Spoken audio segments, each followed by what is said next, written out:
La niña estaba jugando con sus primos en un bar que se ha abierto en lo que es la antigua estación de trenes de Pizarra, y el juego consistía en cruzar la estación. Cruzaban de una puerta, el restaurante tiene dos puertas, una que da al andén de la estación de ferroviaria y otra que da a la plaza interior. Y jugando con los primos, todos pequeñitos, el mayor 9 años, jugaban a cruzar el restaurante e ir de la parte del andén a la parte de la plaza donde estaban los padres y los tíos comiendo. En una de esas, la niña desaparece y se encuentra, lo único que se encontró fue su chupete, junto a la máquina de venta porque la estación ferroviaria de Pizarra ya no funciona como estación, funciona como bar, como restaurante. Entonces, claro, eso es para que la audiencia también se imagine las circunstancias en las que la niña desaparece. Que la niña se despistó, comenzó a andar y anduvo al parecer más o menos 3 kilómetros. Todo parece apuntar a que un tren le golpeó la cabeza y fue lo que en principio le produjo el fallecimiento. Estás en el lugar donde desapareció la niña.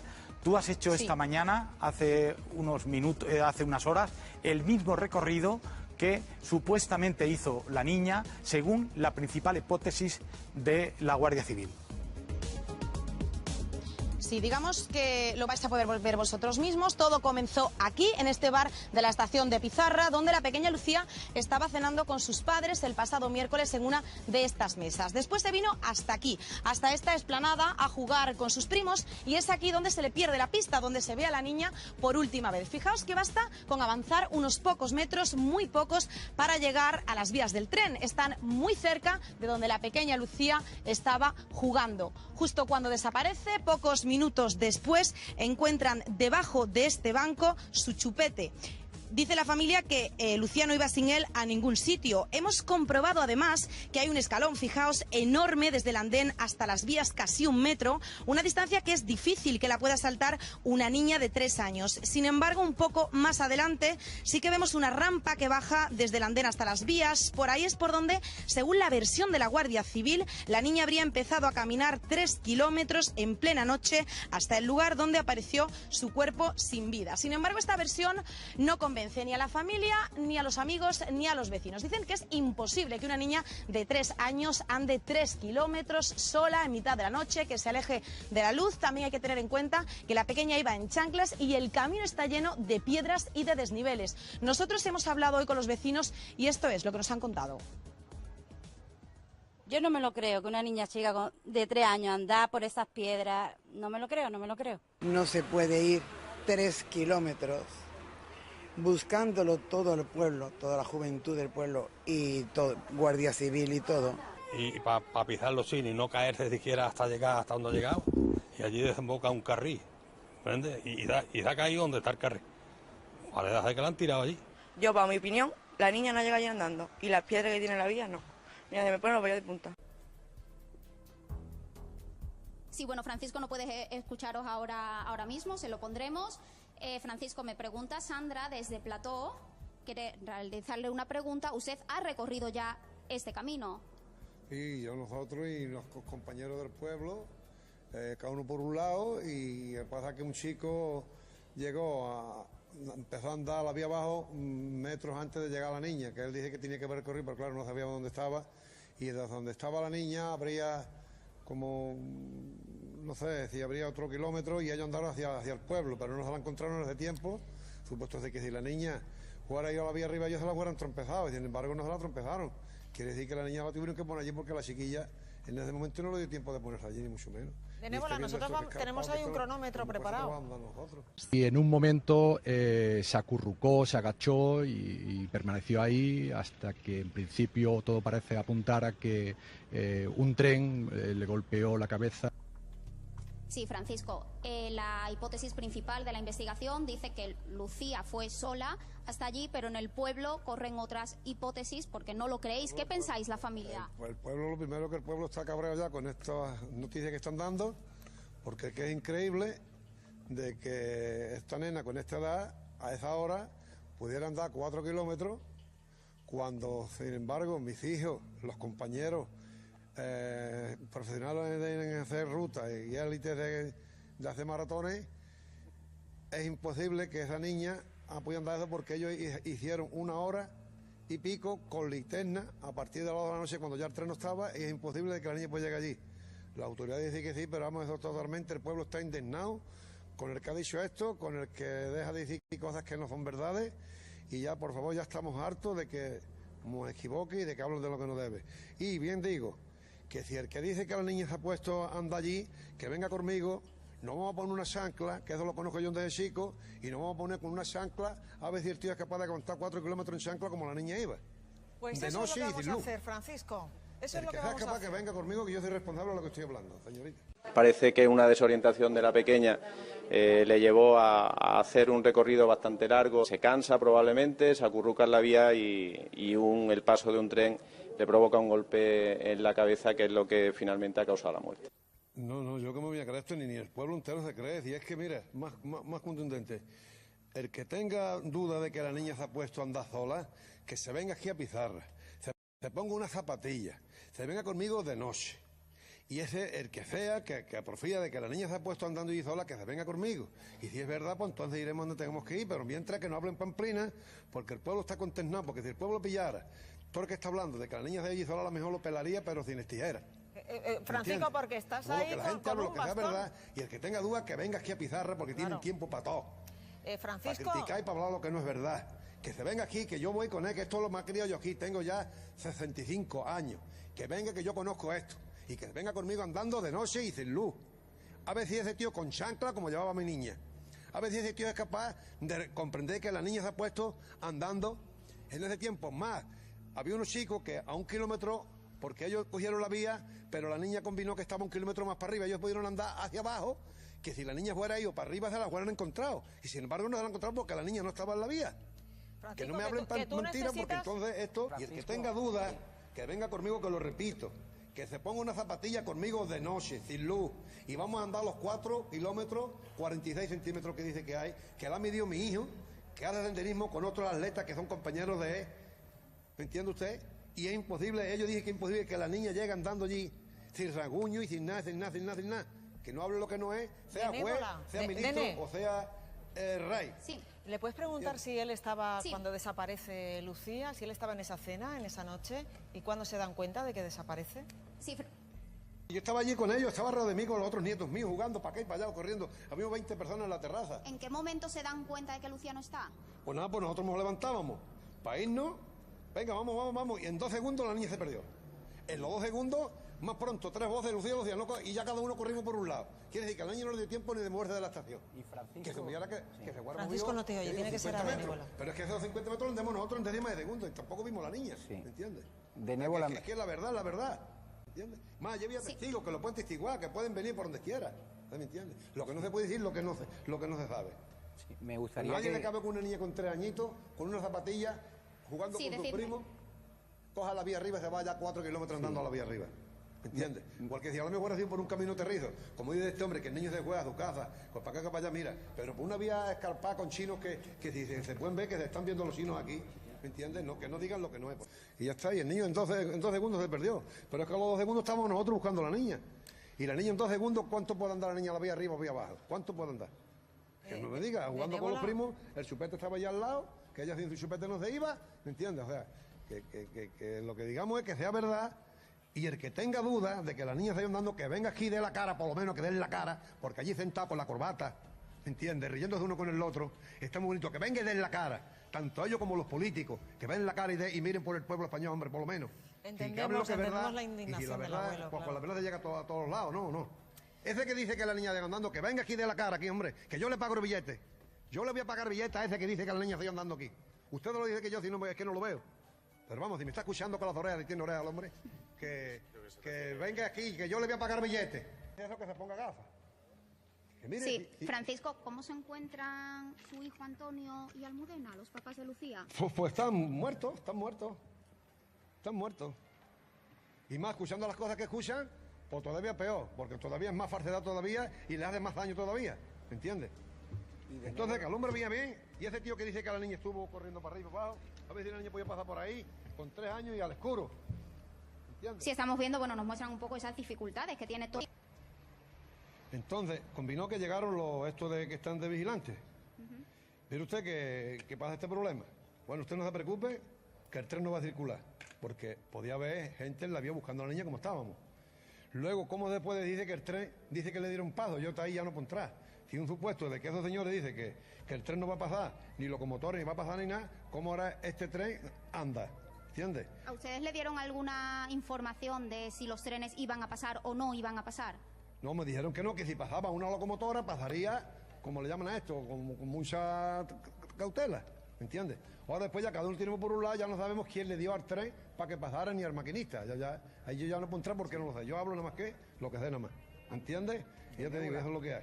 Viendo el recorrido que os dejamos ahí, con el recorrido que lo vais a hacer Joaquín Amins, el abuelo y tú de Nébola, luego volvemos con vosotros, pero viendo esto, a mí no me cuadra mucho que una niña de esa edad lo hiciera, pero bueno. El pasado miércoles 26 de julio, a las 23:20 horas aproximadamente, desapareció en la estación de Pizarra la pequeña Lucía Vivar. Su cuerpo fue encontrado sin vida a 4 kilómetros en dirección Álora por las vías del tren. La hipótesis oficial apunta a que la niña fue andando sola hasta que se cansó y se echó a dormir junto a las vías. El primer Cercanías de la mañana la golpeó en la cabeza. La autopsia determinó que la menor presentaba un traumatismo craneoencefálico severo y que no presentaba ninguna otra lesión. En el pueblo no terminan de creerse la muerte accidental y consideran imposible que una niña de 3 años llegara tan lejos. Según nos indican, la pequeña estaba jugando junto a sus primos en esta zona de aquí, que como se ve no es peligrosa, no tienen por qué pasar vehículos, y en un momento dado, cuando ya los padres fueron a irse, a marcharse, se dieron cuenta que ella faltaba. Preguntaron a los primos pequeños y no sabían dónde estaba. Empezaron a dar vueltas, pero la niña no aparecía.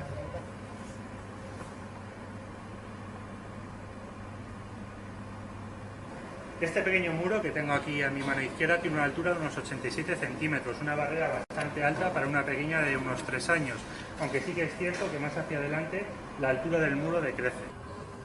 Ningún tren pasó por las vías desde las 22:13 hasta las 6:35. Nos encontramos a unos 50-100 metros aproximadamente de la estación de tren y justo a mi espalda, en esta parte superior, hay una cámara de vigilancia de esta pequeña central eléctrica que fue la única que grabó unas imágenes en las que se podía ver a la pequeña andando sola por las vías del tren, justo poco tiempo después de desaparecer de su familia.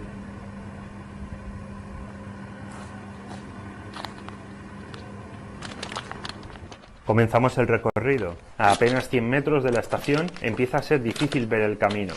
Llevamos foco y unas botas de montaña. Las vías se convierten en un pasillo, el suelo está cubierto de piedras de cierto tamaño y a ambos lados solo hay muros, zanjas y vallas que imposibilitan la salida y entrada de personas. Tras 15 minutos andando hay una zona de casas a la derecha. Están a la vista y es muy fácil salir desde las vías hacia ellas. Una de las zonas más peligrosas es este viejo puente. Aunque el firme es amplio, no tiene muros ni vallas y su altura es de unos 10 metros.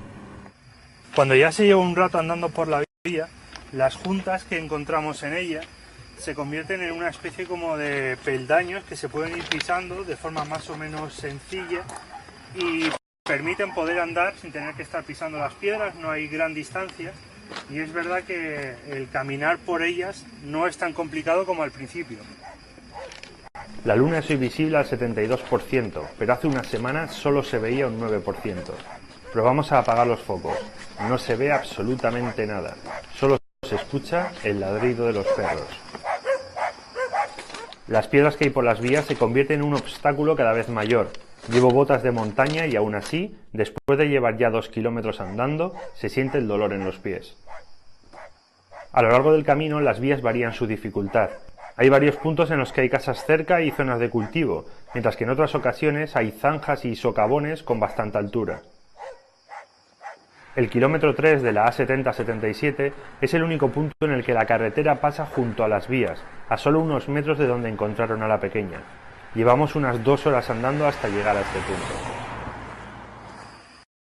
Junto al punto kilométrico 158 se encontró en la mañana del jueves 27 de julio el cuerpo sin vida de la pequeña Lucía Vivar. El maquinista del primer Cercanías de Málaga hacia Álora fue el que dio el aviso.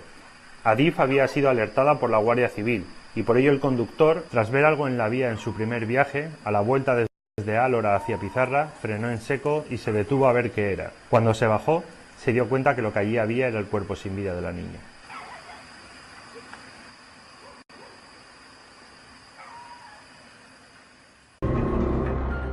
El recorrido que pudo hacer la pequeña Lucía por sobrevivir, por encontrar ayuda, sigue lleno de puntos oscuros, de piedras en el camino hacia la verdad.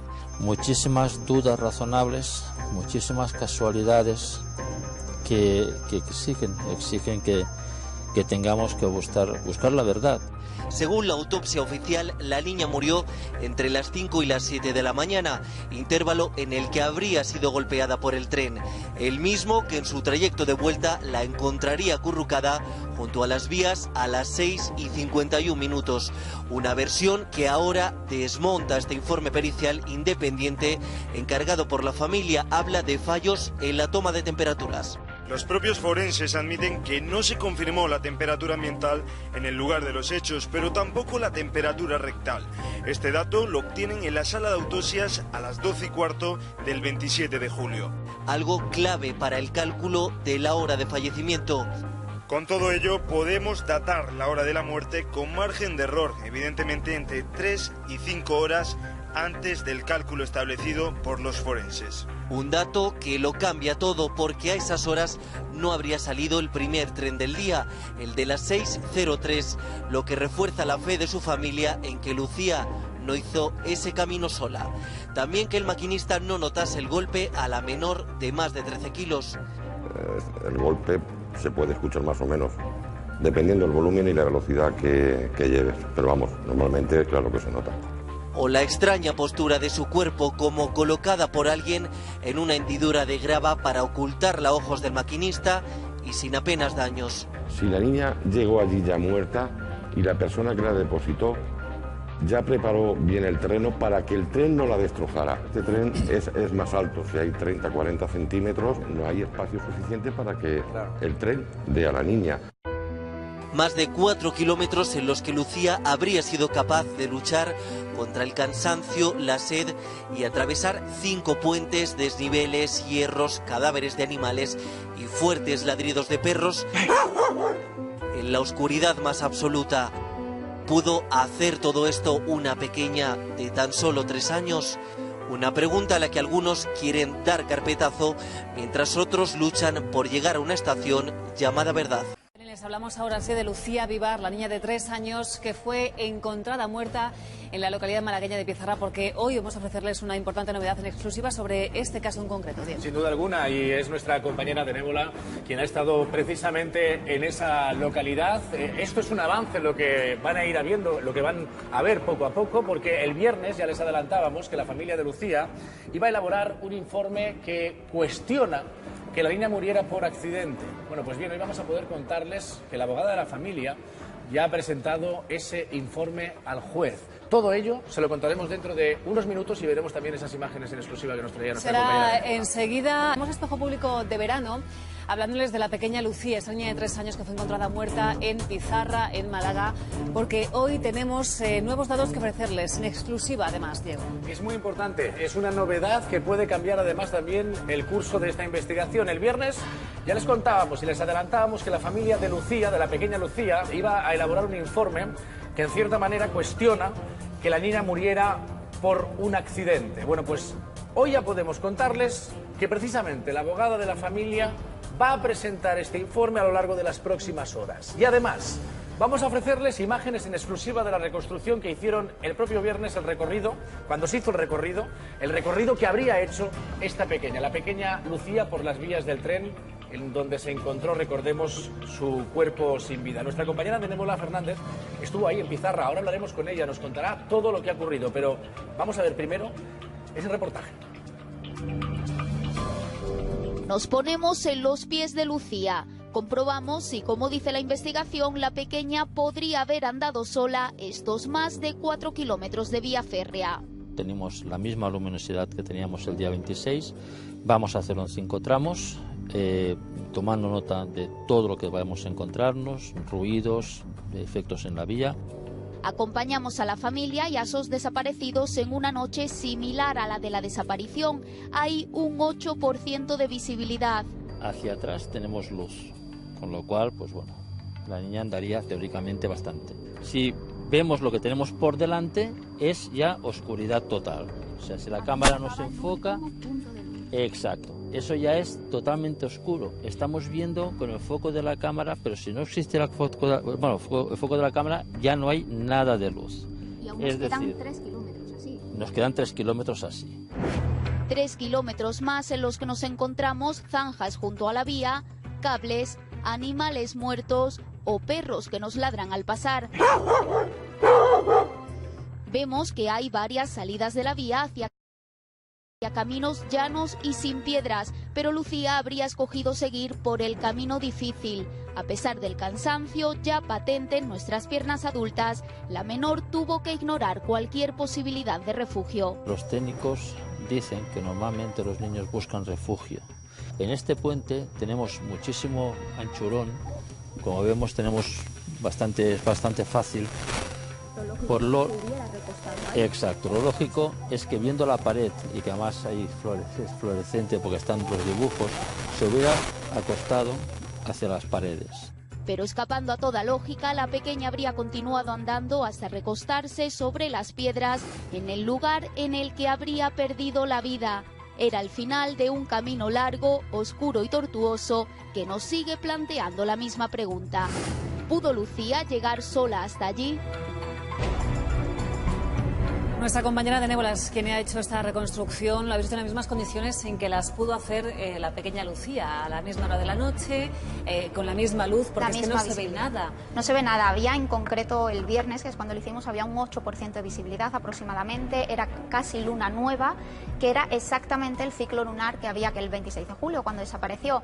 Para que os hagáis una idea, más o menos se veían las imágenes, pero cuando íbamos andando, íbamos tropezando cada 2 por 3 por cómo estaba la vía, los obstáculos que había, y cada vez que tropezábamos, para ver con qué habíamos tropezado, teníamos que coger una linterna o alumbrarnos con el propio móvil, porque era imposible ver casi tus pies. En la reconstrucción se ha tenido en cuenta la zancada de una niña de 3 años distinta a un adulto. Sí, hemos seguido un paso por diversos estudios, un paso aproximado de la zancada que podría dar una niña tan pequeña. Aún así, es verdad que al final nos decían los investigadores que habíamos llevado un paso, una velocidad que era el doble del que habría llevado Lucía. Nosotros tardamos 3 horas.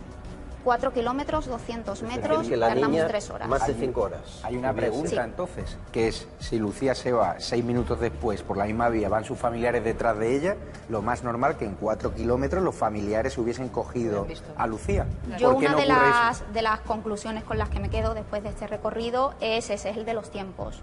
Lo hicimos el recorrido en tramos para que los investigadores fueran tomando nota de todo lo que veían, lo que escuchaban, todo. Y el primer tramo, que era de unos 800 metros, lo hicimos en 15 minutos. 800 metros partiendo de la estación, que es donde desapareció. En las imágenes que se veían de la cámara de seguridad, se ve a sus familiares buscándola 6 minutos después. En esos 800 metros nosotros tardamos 15 minutos. Ella habría tardado más, según esos cálculos. Eso quiere decir que algún familiar tendría que haberla visto, es lo que estás afirmando. Lo que nos parecía, según lo que vimos allí, es que la habrían alcanzado.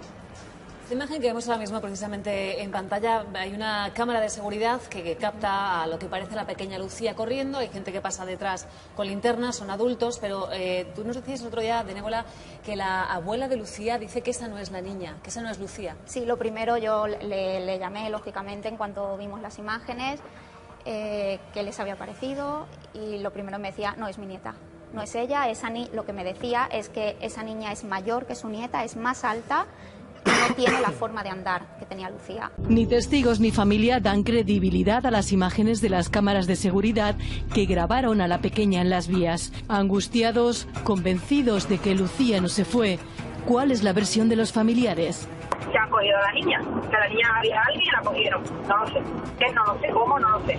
Siguen asegurando que apenas la perdieron de vista. La niña se empezó a buscar en menos de un minuto, como mucho un minuto. Y nosotros saltamos a la vía a buscarla. La niña no tiene piernas tan rápidas para desaparecer tan pronto. O sea, tú estabas ahí. Yo sí. Por eso sé que fue un minuto, que no fue más. Que hay veces que yo soy madre y yo a mi niño le he perdido de vista 5 y 10 minutos, lo he perdido. Y esto fue un minuto, es que no fue más. La madre de la pequeña solo repite sin parar esta frase. Mi niña me la quita, mi niña me la quita. Ella está destrozada, ya no... Vaya infierno tuvisteis que pasar, no me lo puedo ni imaginar, Esto es para volverse loco. Todos los detalles no les cuadran. Se preguntan por qué el chupete estaba en el suelo si la pequeña siempre lo llevaba. Eso es lo que nos extraña. Que yo decía, que ya eres mayor, Lucía, el chupete ya fuera. No, dame mi tete. Ella siempre un chupete en la boca, siempre. De hecho, estoy jugando con el chupete 5 minutos antes de que desapareciera, ella y yo.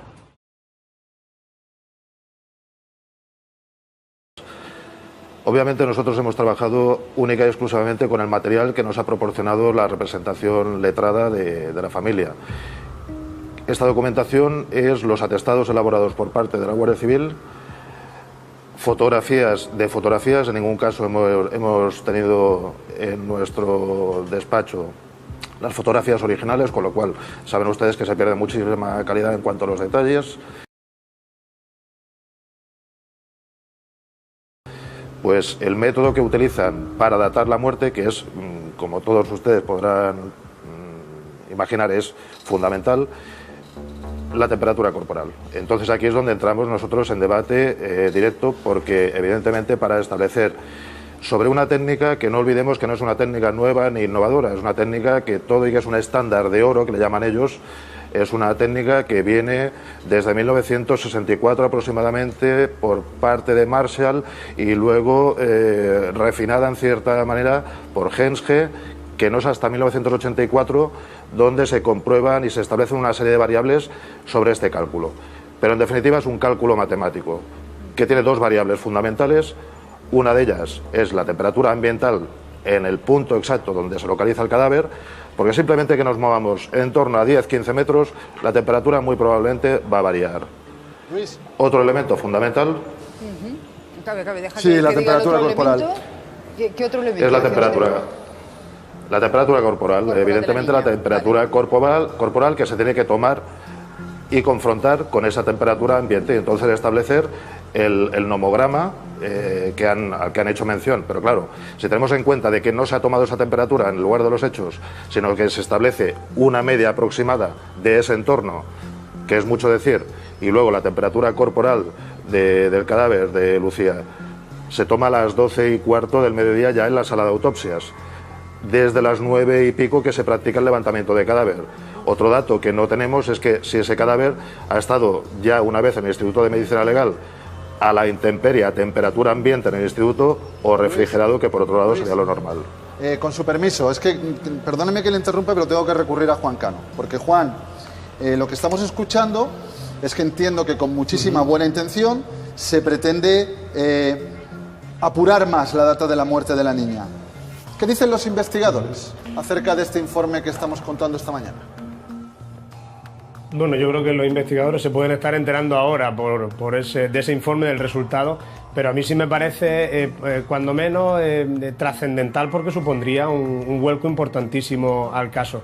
La data de la muerte a mí desde el principio me pareció, fue la primera pregunta que me hice una vez que se realizó la autopsia, porque es muy importante para precisar en qué momento se produce la muerte de la niña, sobre todo teniendo en cuenta que quedan muchas dudas sobre el tipo de atropello y sobre las lesiones que presentaba y que hubiera presentado, como decía el otro día un maquinista que entrevistaste en el programa, que decía que era cuando menos muy inusual ese tipo de atropello. Entonces, yo, como digo, la data de la muerte es importantísima.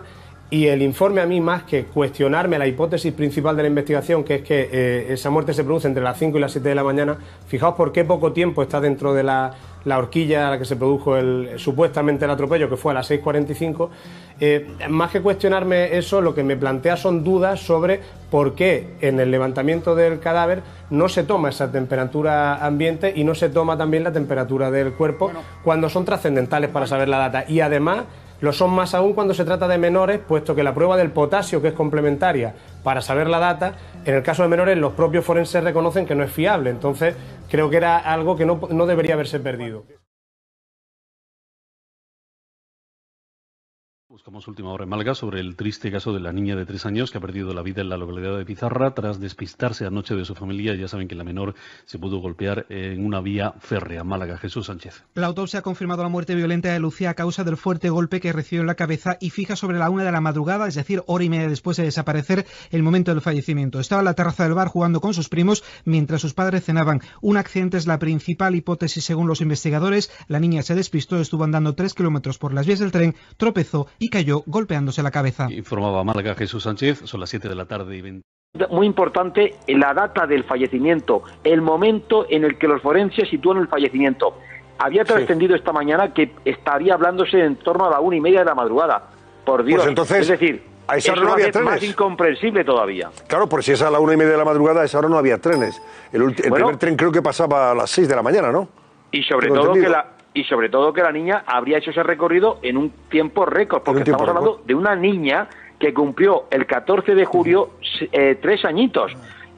Bueno, pues además, ya te digo también como otro dato interesante dentro de las pesquisas, que en la estación de Pizarra hay cámaras y funcionaban. Y esas cámaras se visionaron de manera inmediata por parte de la Guardia Civil anoche mismo. El levantamiento del cuerpo ha sido a las 10:30. No sé si se ha levantado también el perímetro de seguridad hasta ahora. Sí, totalmente. Hemos podido acercarnos. De hecho, en la página web pueden ver las imágenes de donde ha sido encontrado el cadáver. No se aprecia signos de sangre.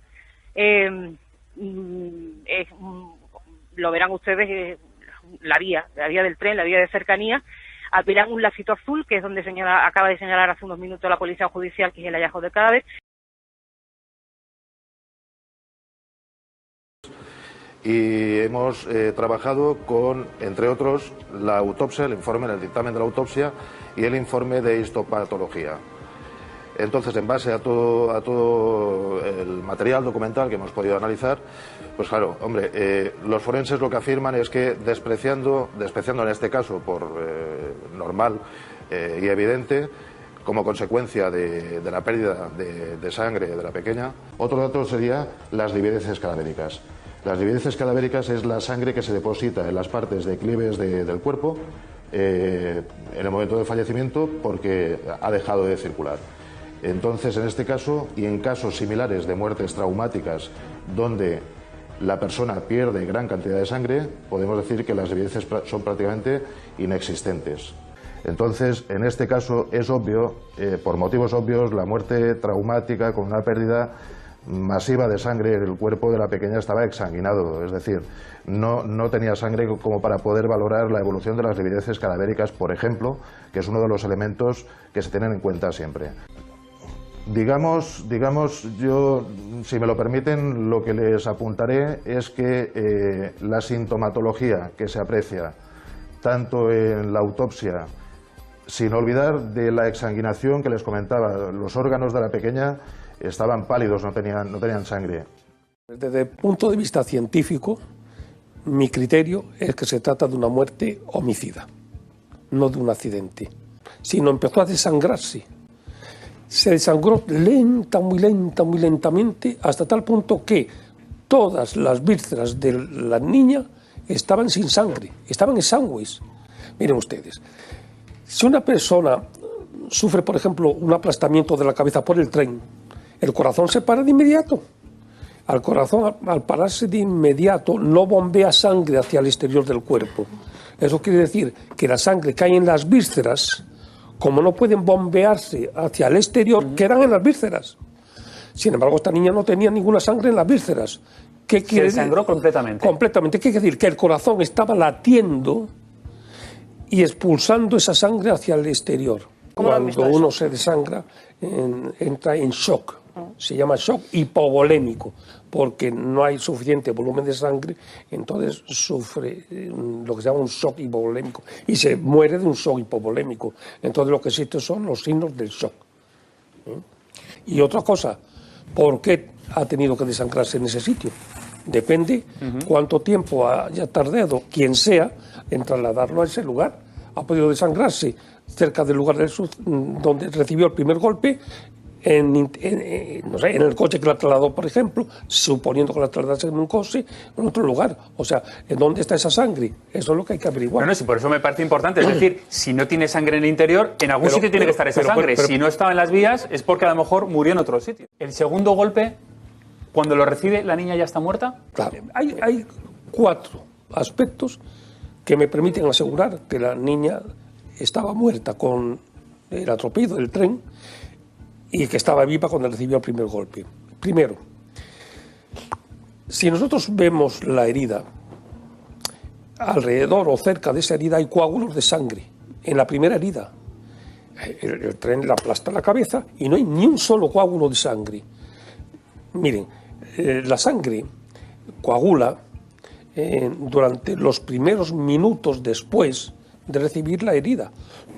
Por ejemplo, a una persona viva le sacan sangre, la meten en un tubo de ensayo. Durante esos primeros minutos, si no hay una sustancia anticoagulante que evite que se coagule la sangre, esa sangre se coagula. ¿Eso qué quiere decir? Que el que existan coágulos es que esa sangre se reprodujo vitalmente. A mí me gustaría preguntarle, profesor, porque entre lo que nos está explicando ahora y lo que explicó el otro día por teléfono, el contenido del estómago, los golpes, a mí lo que me llama mucho la atención, y le pregunto a usted, ¿cómo es posible que los forenses que hacen la autopsia de esta niña no se den cuenta de todo esto? Que los órganos no tienen sangre, el contenido del estómago, esos 2 golpes que usted dice. No hay más que ver la foto de la autopsia, el estómago abierto, donde está repleto de comida. Claro. Mire, es que esto es muy llamativo para el forense que hace la autopsia. Cuando se empieza a hacer la de digestión, poquito a poco, esa comida se va licuando, se va digiriendo. Tardaron desde las 10:30, 11:30 de la noche hasta las 7 de la mañana, pues más de 7, 8 horas. En 7 horas tardan en hacer la digestión una comida de un estómago, ni mucho menos, ni la comida más pesada. Debía de estar sin una gota de comida ese estómago. Y está lleno. Y además, no solamente está lleno, está como tan apelmazada, tan uniforme, como si hubiese sido ingerida pues hace media hora. Quiere decir que entonces murió al poco tiempo de haber cenado. Es decir, eso quiere decir que ha sucedido una de las 2 cosas. O que murió en la primera media hora o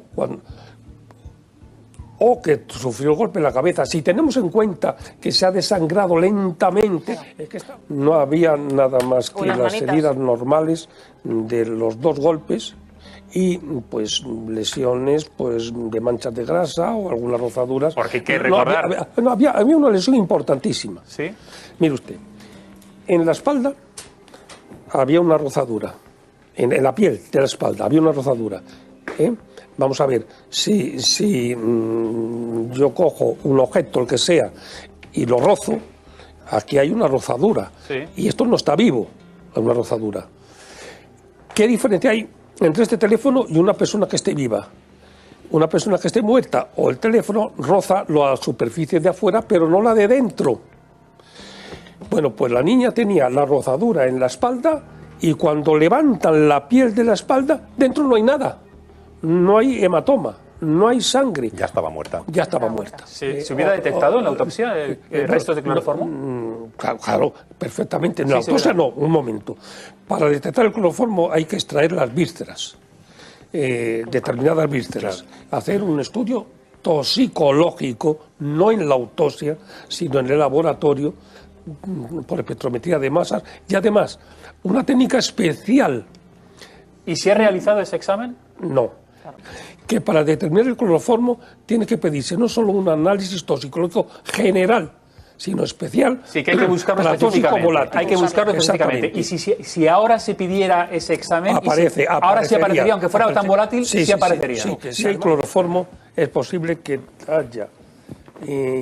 Si hay cloroformo implicado alguien femenino, además.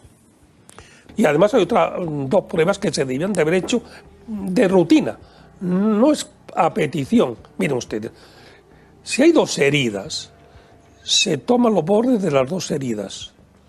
Una se congela, un trozo se congela y el otro se introduce en formol y se hace un estudio de la inflamación de cada una de las heridas. Cuanto más horas, cuanto más minutos pasan, la inflamación es distinta. y eso permite saber a qué hora se produjo una herida y a qué hora se produjo otra. Eso lo pedimos en su día. Y no se dice conocer de aquel... ¿Y de Lucía Vivar había dicho que nos iba a dar un detalle para concluir ya? Pues hablo lo mismo de los péndulos. Muy rápido.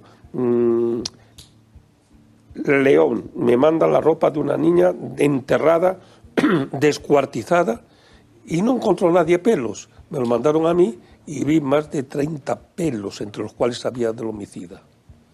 Digo yo he dicho a la abogada que sería muy interesante que me enviasen la ropa porque se puede encontrar a lo mejor... No, yo no sé lo que podía encontrar hasta que no la reciba. A lo mejor podía encontrar algo. Podría encontrarlo a lo mejor. Necesito la ropa, necesito la sandalias.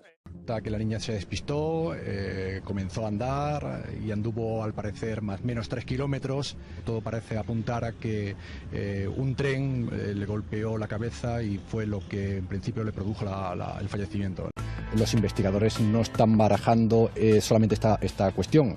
Hay más hipótesis abiertas para descartar, no porque haya otra línea de investigación, sino para descartar y reforzar la vía principal, que es la del accidente.